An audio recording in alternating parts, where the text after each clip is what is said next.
todos y a todas. Después de estas palabras de Rufino, la verdad es que uno sabe muy bien cómo afrontar este reto que es dirigirme a todos vosotros y vosotras en un momento tan intenso como es el de la presentación de las reinas y las damas del Centro Aragonés para las Fiestas del Pilar de 2016. Amigos, amigas del Centro Aragonés de Castellón, ciudadanas y ciudadanos que esta tarde-noche nos acompañáis en este Teatre del Raval, hoy convertido en corazón de tantos sentimientos de dignidad compartida. Representantes de los centros y casas regionales en nuestra ciudad y de asociaciones cívicas y festeras de todo tipo, compañeros y compañeras de corporación municipal. Gracias, José Antonio, querido presidente, muchas gracias. Un honor muy sincero, lo sabes, haber recibido de ti el encargo de actuar como mantenedor y pregonero en este acto de anunciación de las fiestas de Pilar y de homenaje a las reinas Ángela y Adriana y a sus damas Mari Carmen, Pilar, María Pilar, Mari Carmen, Arantxa, Balma, Sara y Carmen. Gracias por permitirme estar aquí, entre gentes venidas del Bajo Aragón, de las cuencas mineras o del Maestrazgo, de las sierras de Gúdar, Arcos o Albarracín, de las tierras del Jiloca, del Matarraña o del Moncayo, y de Castellón, claro, aragoneses de Castellón, castellonenses de Aragón. Vosotros y vosotras, vuestros padres, nuestros abuelos.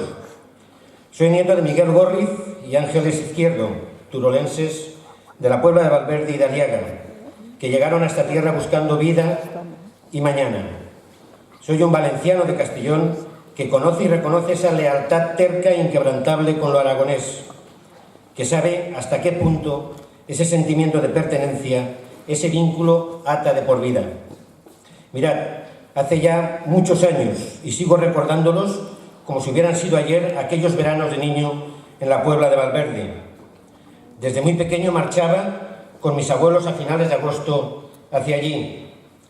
Recuerdo aquellos viajes en tren desde Sagunto, los resoplidos de la máquina al remontar el Ragudo. Al llegar a Sarrión, el yayo Miguel y la yaya Ángeles se afanaban en coger aquellas maletas de madera y cartón y acercarlas a la puerta de salida del vagón. La Puebla estaba ya muy cerca. La figura menuda de mi tío Pablo, esperando con el macho, la excitación del encuentro, el olor de la noche, el negro estrellado sin fin, el silencio roto por el andar cansino del animal. Entrar en la casa de los tíos, la penúltima en el camino hacia el cementerio, la cara sonrojada y afable de la tía Rosa, su topito encanecido, el hayar encendido, la sopa de ajo humeante.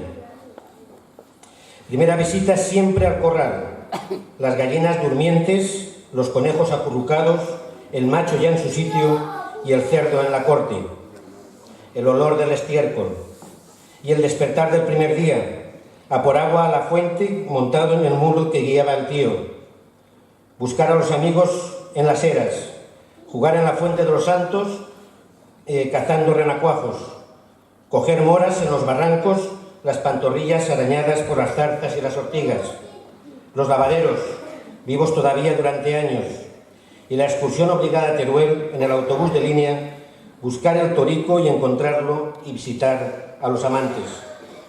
Yo aún conocí aquel Aragón de agua en cántaros y colchones de paja, duro y frío, aquel Teruel de inmigrantes que daba para los altos hornos de Sagunto, la fábrica de Segarra en la Vall d'Uixó o la SEAT en Martorell, el Teruel que se vaciaba Ragudo abajo